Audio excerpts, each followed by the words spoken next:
There's something Chargers about today's lineup. A young player who turned a brutal injury into motivation, a possible answer for protecting Justin Herbert, an NFL record still sitting within our quarterback's reach, and a quiet fight for a real spot on this defense. These are not just 4 random updates. They are 4 different ways to see whether Los Angeles is finally turning talent, urgency, and development into production. I'm Tyler Bolt Dawson, coming from the heart of Southern California. Subscribe and come feel every hit of this story with us. Before we get into the 664 yards, the 49 catches, or the role Oronde Gadsden II carved out in this offense, we have to understand where that ability to reinvent himself really came from. He grew up watching his father, Oronde Gadsden, make spectacular catches in the NFL. He later played at American Heritage under Patrick Surtain and arrived at Syracuse as a 3-star prospect who was still viewed as a wide receiver.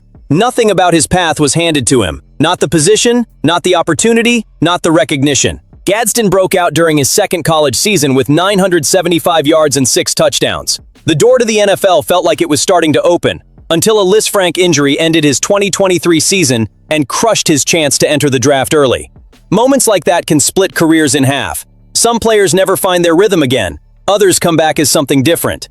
Gadsden returned in 2024, fully embraced the move to tight end, and answered with 934 yards and 7 touchdowns. There were still real concerns. He was new to the position, didn't have the strength of a traditional inline blocker, and received very different evaluations before the 2025 NFL Draft. But one trait was impossible to miss. His speed and receiving ability were far beyond what you usually see at tight end.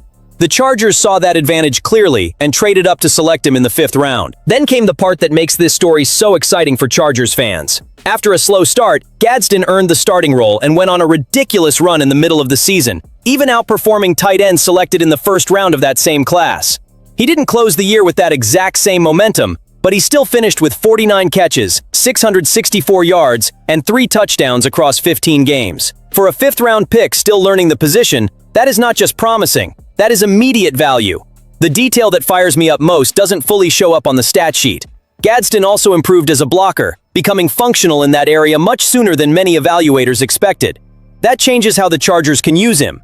If he can stay on the field without telling the defense a pass is coming, Mike McDaniel gets the freedom to move him around, create mismatches, and force linebackers and safeties into uncomfortable choices. The arrivals of David Njoku and Charlie Kolar naturally create more competition for snaps and targets. Gadsden is not going to get volume just because the Chargers have no other options. He has to earn every opportunity in a much deeper room. But that competition could also help protect him, diversify his role, and prevent defenses from putting all their attention on him. At 22 years old, playing on a rookie contract after already beating expectations, Gadsden does not need to carry the offense by himself. He needs to prove that his breakout stretch was not just a quick flash. If he turns those dominant weeks into steady production, Los Angeles may have found one of the league's most dangerous young tight ends in the 5th round. And because this offense now has more options, one responsibility cannot be pushed to the side any longer: stabilizing the interior offensive line. That is where the name Joel Bitonio immediately gets your attention. He is being discussed as a possible Chargers target among the top veterans still available in free agency, although there is no report of an offer or advanced negotiations. Even so, the fit makes way too much sense to ignore. Los Angeles added pieces through the draft, but one uncomfortable question remains at guard. Does this roster have enough bodies? Maybe. Does it have a proven solution ready to handle heavy defensive fronts and protect Justin Herbert when the season gets tight? That answer feels a lot less comfortable. A team with real AFC ambitions cannot wait until October to find out it gambled at the position responsible for stopping pressure right in its quarterback's face. Bitonio would bring experience, strength, and stability. This would not be the kind of signing that takes over sports television for a week. Its value would show up when Herbert gets a clean pocket on 3rd down, when the running game moves the chains even with the defense expecting it, or when an inside blitz no longer ruins an entire drive. The offensive line rarely gets the spotlight on the final play. It usually decides whether that play has enough time to happen. There is also an obvious fit with Jim Harbaugh. He wants to control the line of scrimmage, bring physicality, and build a powerful offense without turning every critical down into a survival test for Herbert. Bitonio fits that vision. He could step in as a starter or, at the very least, dramatically raise the level of competition. Either way, the floor of the entire group goes up. San Francisco and Buffalo have also been mentioned as teams that could keep an eye on the veteran. The Chargers would not be alone if his market starts to move. Los Angeles has one clear advantage. The need is obvious. Bitonio would not be a luxury added to an already complete unit. He could be the piece that lowers the risk exactly where this offense still looks most vulnerable. I'll say it straight. You cannot waste a quarterback window by hoping everything just figures itself out. Herbert has already shown he can produce under pressure. The franchise needs to stop treating that ability like permission to let him take too much of it. If the price makes sense, signing a veteran of this caliber without giving up draft capital would be both aggressive and rational. Not every transformative addition shows up as a fantasy football star. Sometimes, he arrives to make sure your biggest star stays on his feet. Keeping Herbert upright matters even more when we remember how much he has already accomplished without getting full respect outside Los Angeles. 6 seasons have passed since the Chargers selected him 6th overall in the 2020 NFL Draft. That feels way too fast. He has led the team to 3 playoff appearances but is still chasing his first postseason victory. That absence is real. It hurts, and we should not hide it. But it cannot erase everything he did before January arrived. During the regular season, Herbert started chasing history from his very first snap. He was not even the Week 1 starter as a rookie. Tyrod Taylor opened the season before the medical accident that punctured his lung suddenly pushed Herbert onto the field. Without ideal preparation, Herbert threw for 4,336 yards and finished only 38 short of Andrew Luck's rookie record. If he had played in the opener, it is hard not to believe that record would be his. The production only grew from there. Herbert threw for 5,014 yards in 2021, becoming the first Chargers quarterback to reach 5,000 in a season.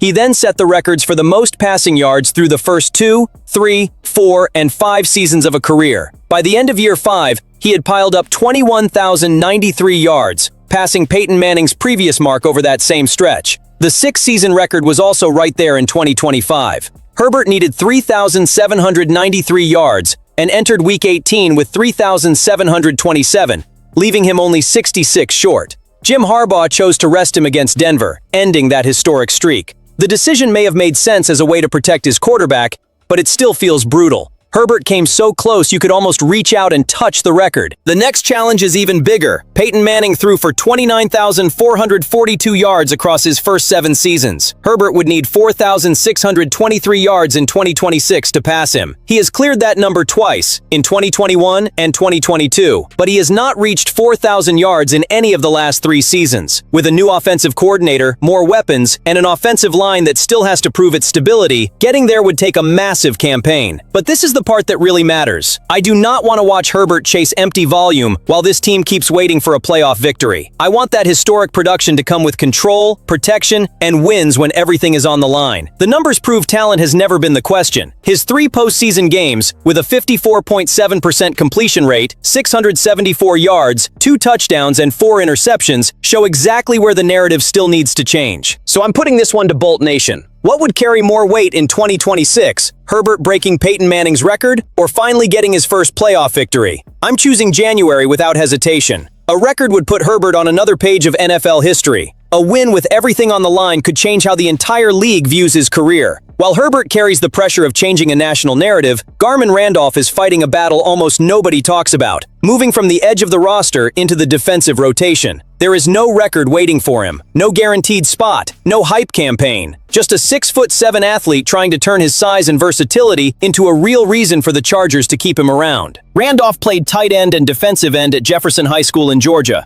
A 3-star recruit, he chose Baylor even with options that included Alabama and LSU. His opportunity took time. He did not start making a real impact until his redshirt sophomore season, working in a hybrid linebacker and edge role while recording 2 sacks and an interception. The jump came in 2022, 4.5 sacks and 7 tackles for loss. After a quieter following season, he used a 6th year of eligibility to produce 3.5 sacks and 2 interceptions. Those numbers did not make him a draft pick, but they reinforced something interesting. That unusual frame also came with movement skills and the ability to handle different assignments. Los Angeles signed him as an undrafted free agent. Randolph recorded 2 tackles, 1 sack, and 1 tackle for loss across 3 preseason games. That was enough to earn a place on the practice squad, even ahead of Tremont Morris-Brash, a pass rusher who came in with considerably more attention. This is where the feel-good part ends and the brutal evaluation starts. A few strong snaps in August guarantee nothing once the starters take the field. Randolph has to prove that he can play with leverage despite his height, hold the point of attack against the run, and turn his reach into steady pressure. Versatility only matters when the coaching staff trusts you to change roles without hurting the structure of the defense. Still, you can see the potential tool. Long arms can close passing windows, bother quarterbacks, and create value in specific packages. His tight end background may help him read plays when he drops into coverage. But his most realistic path to a roster spot begins on special teams and with limited defensive reps. Randolph enters 2026 fighting for his survival on the roster. That is what makes this competition interesting. Undrafted players rarely get time to look ready. They have to make one trait so useful that the coaching staff hesitates to lose them. If Randolph can make that size show up in real plays, the Chargers may uncover a unique defensive piece where almost nobody was looking. That is what makes 2026 feel so loaded for Los Angeles. Gadsden is trying to prove his early impact was only the beginning. Bitonio represents a chance to fix a weakness before it collects its price. Herbert is chasing a massive record, but he knows January will define how this fan base feels. Randolph is fighting to turn impressive measurements into a real role. 4 stories, 1 demand. The Chargers do not need more potential. They need production. Tell me in the comments which one could change the season most. Subscribe to Los Angeles Chargers News today and stay with us for the journey. Built in Southern California, charged by the Bolts. Bolt up!